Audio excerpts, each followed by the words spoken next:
మహేష్ అన్న అయితే మాకు ఫోన్ చేయడం జరిగింది, ప్రసాదాన్ని కలవడం జరిగింది. పలానా కంచిచర్లన్న అనిల్ కుమార్ గారు ఉన్నారు, ఇలా జరిగిందని చెప్పడం జరిగింది. సరే అన్న ఈ నెల ఒకరికి చేస్తున్నాము, నెక్స్ట్ మంత్ కంపల్సరీగా మనం చేస్తాం మేము అని చెప్పేసి ముందుకు రావడం జరిగింది. మాతో పాటు సరే ప్రసాద్ మణి మీతో పాటు మేము ఉన్నామని చెప్పేసి కువైట్లో ఉంటున్న లక్ష్మి గారు కూడా వచ్చి సరే మాకు తోసిన సాయం మేము చేస్తాం మా గ్రూప్ నుంచి అని చెప్పి ఆమె రావడం జరిగింది. అలాగే తిరుపతి నుంచి కూడా తిరుమల తిరుపతి గ్రూప్ నుంచి కూడా వాళ్ళు కూడా మీరు చేస్తున్నారు, మీరు చేసే సాయంలో మేము చిన్న చేస్తాము మన అనిల్ కుమారానికి అని చెప్పేసి వాళ్ళు చేయడం జరిగింది. దాని నుంచి మేము రావడం జరిగింది, వచ్చి దానికి మేము ఒక హెల్పింగ్ అనేది చేయడం జరుగుతుంది. అలాగే మన డ్రైవర్లో లేనిది ఏంటి ఉన్నది ఏంటంటే స్వార్థం ఉన్నది, లేనిది ఒక అనుబంధం, స్నేహబంధం. మనవాడు మన తోటి డ్రైవర్ అని ఎవరికి లేదు ఈరోజు.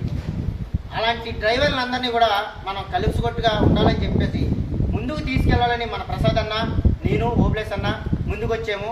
దీన్ని ఇంకా 10 మంది డ్రైవర్లకు మీరు తెలియజేసి ఇలా పలానా గ్రూప్ ఉంది, పలానా మనుషులు ఉన్నారు అని చెప్పి మనకైతే తెలంగాణ నుంచి వచ్చేసి అయితే ప్రసాద్ అన్నకి చెప్పండి, నాకు చెప్పినా అని ఆ ఏరియాకి మేము చూసుకుంటాము.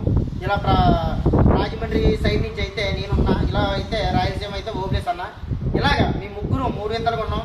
కానీ ఏ ఏరియా నుంచి అయినా సరే ఎవరైనా సరే ఎవరి ముగ్గురులో ఎవరిని కలిసినా సరే ఒక నెల తర్వాత కూడా మన మహేష్ అన్న కూడా తీసుకోవడం జరుగుతుంది. ఒక నెలలోనే అందరినీ తీసుకుని మేము నలుగురుగా ఉంటాం. ఈసారి మహేష్ అన్నకి నెక్స్ట్ మంత్ని మహేష్ అన్న తీసుకుంటాం. ఈ గ్రూప్లో కంపల్సరీగా మీ నలుగురుమే ఉంటాము. ఉండి అందరినీ కూడా ముందుకు తీసుకెళ్ళి మన డ్రైవర్ అనేది ఒక శక్తిగా, ఒక వృత్తి కాదు, ఇది ఒక శక్తి, ఒక మన బాధ్యత.